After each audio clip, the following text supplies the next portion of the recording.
اب یہاں پر دوسری کرامت کہ قاسم بن حسن کا بیان ہے کہ میں ایک سفر میں تھا، مکہ اور مدینے کے درمیان ایک مفلوق الحال شخص کو دیکھا۔ مفلوق الحال یعنی بیچارہ بہت ہی لاغر، بہت ہی کمزور، بہت ہی غریب، پریشان حال شخص کو دیکھا۔ اس نے مجھ سے سوال کیا، میں نے اسے روٹی کا ایک ٹکڑا دے دیا، یعنی کہ راستے میں حالت سفر میں کسی غریب نے جو ہے اس بندے سے، قاسم بن حسن سے سوال کیا کہ ہمیں روٹی کا ایک ٹکڑا دے دو، تو اس نے کیا کیا کہ اس نے اسے روٹی کا ایک ٹکڑا دے دیا۔ ابھی تھوڑی دیر گزری تھی کہ ایک زبردست آندھی آئی اور وہ میری پگڑی اڑا کر لے گئی۔ میں نے بہت تلاش کیا مگر دستیاب نہیں ہو سکی، یعنی وہ پگڑی غائب ہو گئی، تلاش کیا نہیں مل سکی۔ جب میں مدینے پہنچا اور حضرت امام محمد تقی علیہ السلام سے ملنے گیا تو آپ نے فرمایا، اے قاسم، تمہاری پگڑی ہوا لے گئی تھی۔ میں نے کہا، جی حضور، آپ نے اپنے غلام کو حکم دیا کہ ان کی پگڑی لے آؤ۔ غلام نے پگڑی حاضر کی۔ میں نے عرض کیا، مولا، یہ پگڑی یہاں کیسے پہنچی؟ آپ نے فرمایا، تم نے راہ خدا میں جو روٹی کا ٹکڑا دیا تھا اسے اللہ تعالیٰ نے قبول کر لیا ہے۔ اے قاسم، اللہ تعالیٰ یہ نہیں چاہتا کہ جو اس کی راہ میں صدقہ دے وہ اسے نقصان پہنچنے دیں گے۔ اللہ اکبر۔ یہ واقعہ بھی ہم سب کے لیے نصیحت آموز ہے۔ اس واقعے کو ہم اپنی زندگی میں نافذ کریں کہ اگر ہم کسی غریب کی مدد کر دیتے ہیں، کسی فقیر کی ہیلپ کر دیتے ہیں، اور سب سے بہتر جو ہیلپ بتائی گئی ہے، مدد بتائی گئی ہے، وہ اپنے گھر سے شروعات کریں۔ ہمارے گھروں میں اگر کوئی مستحق ہے تو ہمیں اس کی مدد کرنی چاہیے۔ ہمارے خاندان میں جو غریب ہیں ان کی مدد کرنی چاہیے۔ اس کے بعد مرحلہ جو ہے وہ گھر سے باہر کا ہوتا ہے، وہ خاندان کا ہوتا ہے، وہ اپنے علاقے کا ہوتا ہے، اپنے محلے کا ہوتا ہے۔ تو اگر ہم کسی کی مدد کرتے ہیں تو اس مدد کا فائدہ بھی ملتا ہے، جیسے اس واقعے میں بیان کیا گیا ہے کہ قاسم بن حسن جو تھا اس نے سفر کیا اور ایک شخص کو دیکھا، اس نے سوال کیا تو انہوں نے جو ہے اسے روٹی کا ایک ٹکڑا دے دیا تھا۔ اور تھوڑی دور آگے چلا تھا کہ زبردست آندھی آئی اور اس آندھی طوفان کی وجہ سے اس کی پگڑی غائب ہو گئی۔ اس نے بہت تلاش کیا مگر نہیں ملی۔ لیکن جب یہ امام کی خدمت میں پہنچا تو امام نے فرمایا، قاسم، تمہاری پگڑی ہوا لے گئی تھی۔ یہاں بھی علم غیب پتہ چلتا ہے کہ یہ وہاں امام کے یہاں پہنچا اور امام وہاں نہیں تھے جہاں پر یہ واقعہ پیش آیا، لیکن امام نے قاسم ابن حسن سے فرمایا کہ تمہارے ساتھ جو واقعہ پیش آیا ہے وہ ہمیں معلوم ہے، تمہیں بتانے کی ضرورت نہیں ہے۔ اور امام نے خود ہی کہا کہ تمہاری پگڑی ہوا لے گئی، اور اس کے بعد امام نے اس کی پگڑی اس کے سامنے دے دی۔ غلام لے کر آیا اور اس نے امام کو دیا، امام نے اسے دے دیا۔ تو قاسم بن حسن نے تعجب کیا، کہا، مولا، یہ پگڑی آپ تک کیسے آئی؟ آپ تو وہاں تھے نہیں۔ تو امام نے فرمایا کہ ہمارے پاس یہ جو آئی ہے یہ کیسے آئی ہے؟ تم نے راہ خدا میں جو روٹی کا ٹکڑا دیا تھا اللہ تعالیٰ نے اسے قبول کر لیا ہے۔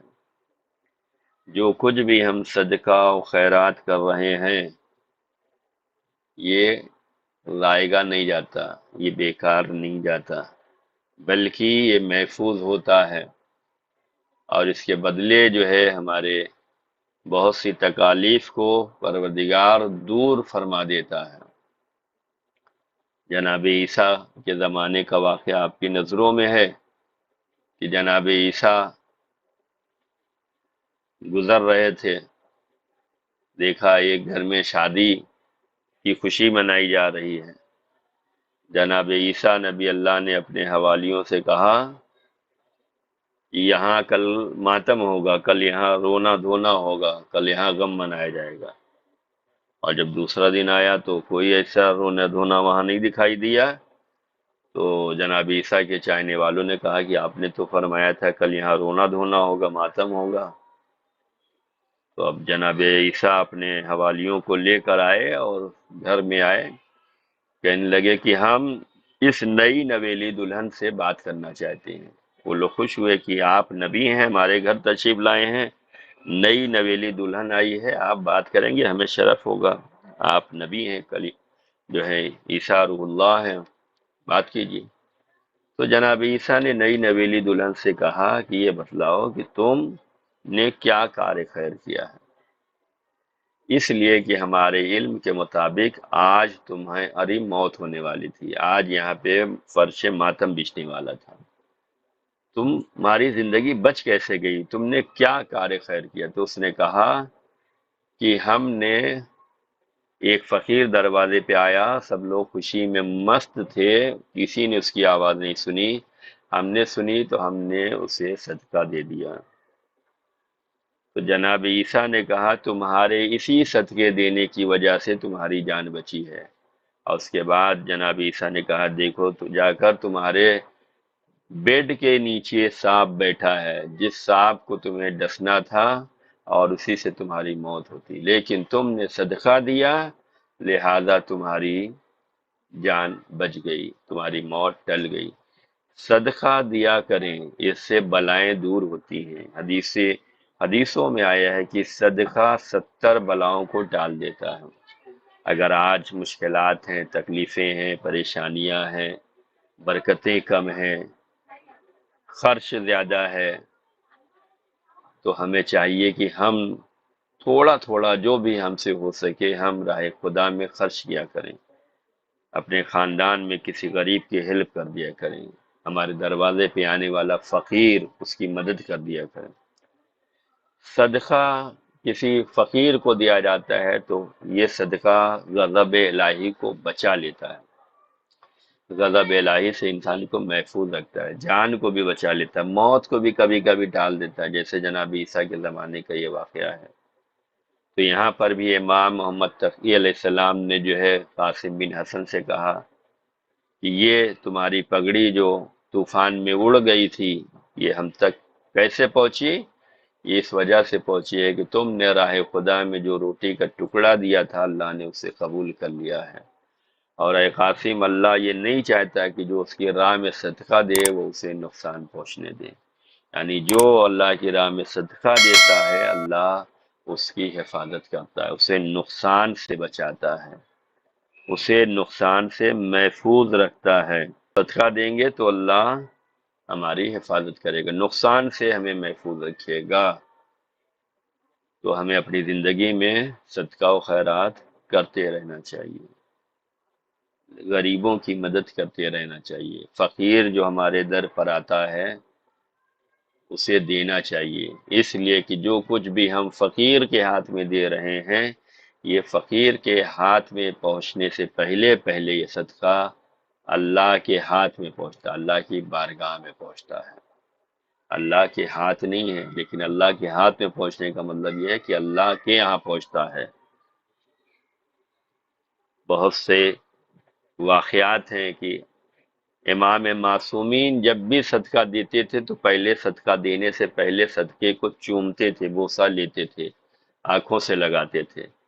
لوگوں نے پوچھا آپ ایسا کیوں کر رہے ہیں؟ تو امام فرماتے تھے یہ اس لیے کہ یہ جو ہے اس کے ہاتھ میں پہنچنے سے پہلے یہ اللہ کے ہاں پہنچ جاتا ہے۔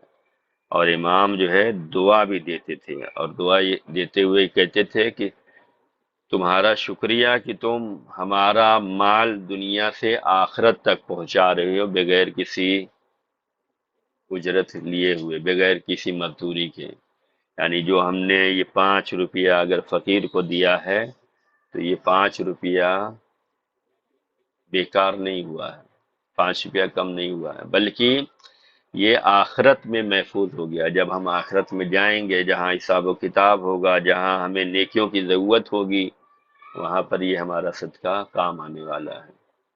تو صدقے سے جو ہے بہت سے فائدے ہوتے ہیں، جان کی سلامتی ہوتی ہے، سفر کی سلامتی ہوتی ہے، ایمان کی سلامتی ہوتی ہے، شیاطین سے انسان بچتا ہے۔ تو ہمیں روزانہ کچھ نہ کچھ اللہ تعالیٰ کی راہ میں صدقہ نکالنا چاہیے، اور صدقہ نکالتے وقت ہمیں اپنی طرف سے، اپنے والدین کی طرف سے، اپنے بھائی بہن عزیز اقربا کی طرف سے، اولاد کی طرف سے بھی صدقہ نکالنا چاہیے۔ ایسا نہیں ہے کہ ہم 5 روپیہ دے رہے ہیں تو فقط اپنی ہی طرف سے نکالیں۔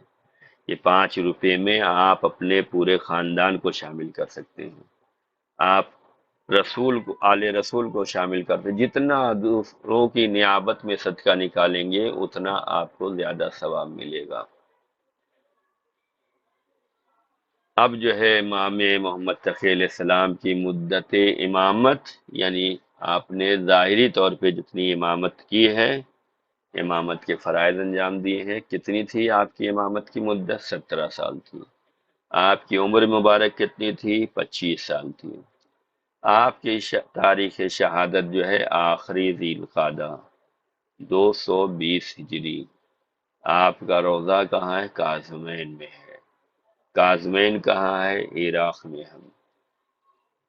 سبب شہادت آپ کی جو ہے وہ آپ کی زوجہ نے زہر دے کر شہید کیا تھا۔ آپ کی اولاد کی تعداد 2 بیٹے اور 2 بیٹیاں ہیں۔ آپ کی انگوٹھی کا نقش جو ہے وہ حسبی اللہ، ہر امام کی انگوٹھی کا نقش جو ہے وہ الگ الگ رہا۔ امام محمد تقی علیہ السلام کی انگوٹھی کے نگینے پر جو نقش تھا وہ حسبی اللہ تھا۔ بہن بیٹیوں کے بہترین مستقبل کے لیے زہرا کلاسز کو جوائن کریں، اور درس قرآن کریم، درس تاریخ اہل بیت علیہ السلام اور درس احکام و مسائل شریعہ کے ذریعے اپنی اسلامی معلومات میں اضافہ کریں، اور زہرا کلاسز چینل کو سبسکرائب کریں اور پروگرام کو لائک و شیئر کریں۔ جزاک اللہ خیر۔